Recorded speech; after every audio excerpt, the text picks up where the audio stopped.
Kain po. Kain po tayo.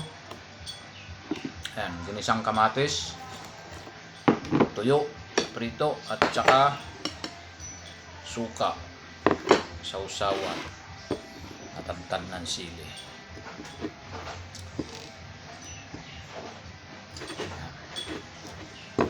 Ito ang ulam natin ngayon. Paparami na naman ang kain.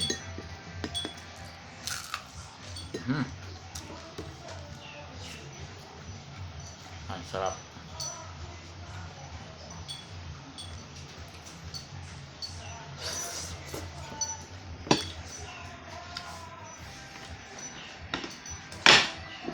Meron pa nga rin itong adobong chicken, boss. Kaya ayoko. Mas gusto ko yung kamatis at tuyo.